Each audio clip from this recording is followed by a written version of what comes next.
2025లో మానవ సహిత మిషన్కి సన్నాహాలు, ఇందుకోసం షార్లో ప్రత్యేకంగా కంట్రోల్ సెంటర్, చంద్రయాన్, మంగళయాన్, సూర్యాన్ ప్రయోగాలతో అగ్రరాజ్యాలు సరసన భారత్ కీర్తి రెపరెపలు అన్నటువంటి వార్తని ఇక్కడ ప్రధానంగా హైలైట్ చేశారు. ఇందులో మరో ప్రతిష్టాత్మక ప్రాజెక్టుపై దృష్టి సారించిన ఇస్రో శాస్త్రవేత్తలు ఇప్పటికే 2 సార్లు మానవరహిత ప్రయోగాలు, ఏడాది డిసెంబర్లో క్యూ మాడ్యూల్ ఎస్కేప్ సిస్టమ్ ప్రయోగించేందుకు ఏర్పాట్లు, 2025లో మానవ సహిత మిషన్కి సన్నాహాలు, ఇందుకోసం షార్లో ప్రత్యేకంగా కంట్రోల్ సెంటర్ ఏర్పాటు చేశారన్నటువంటి వార్తని హైలైట్ చేశారు. అయితే క్రమశిక్షణ పేరుతో విద్యార్థినులకి శిక్ష, పాలు తాగేందుకు ఆలస్యంగా వచ్చారు 200 గుంజీలు తీయించిన ప్రిన్సిపాల్, 65 మంది బాలికలకు అనారోగ్యం, రంపచోడవరం గిరిజన సంక్షేమ గురుకుల కాలేజీలో ఈ ఘటన జరిగిందన్నటువంటి వార్తని హైలైట్ చేశారు. అయితే వరద బాధితులకు వైఎస్ఆర్సీపీ 3వ విడత సాయం, నేటి నుంచి రేషన్ సరుకులతో కూడిన 50,000 కిట్ల పంపిణీ, వరద బాధిత ప్రాంతాల్లో 3వ విడత సాయం పంపిణీకి వైఎస్ఆర్సీపీ సన్నద్ధమైంది. నిత్యావసర సరుకులతో కూడిన ప్రత్యేక కిట్లని మంగళవారం పంపిణీ చేసేందుకు పార్టీ నాయకత్వం ఏర్పాట్లు పూర్తి చేసింది. వరద బాధిత సహాయార్థం మాజీ ముఖ్యమంత్రి వైఎస్ఆర్సీపీ అధ్యక్షుడు వైఎస్ జగన్మోహన్ రెడ్డి ప్రకటించిన కోటితో ఇప్పటికే 2 విడతలుగా బాధితులకు సాయం అందించారు. తొలి విడతలో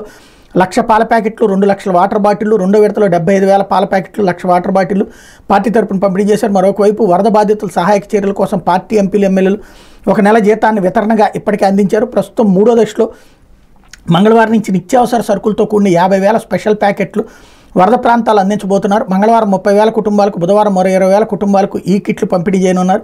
విజయవాడ హనుమాన్పేటలో సిద్ధం చేస్తున్న ఈ కిట్లను శాసనమండలి ప్రతిపక్ష నేత బొత్స సత్యనారాయణ, దుహుల్లా, వెల్లంపల్లి, కారుమూరి, మల్లాది విష్ణు, అవినాష్ తదితర నేతలు పరిశీలించారన్నటువంటి వార్తని హైలైట్ చేశారు. ఇకపోతే హైదరాబాద్లో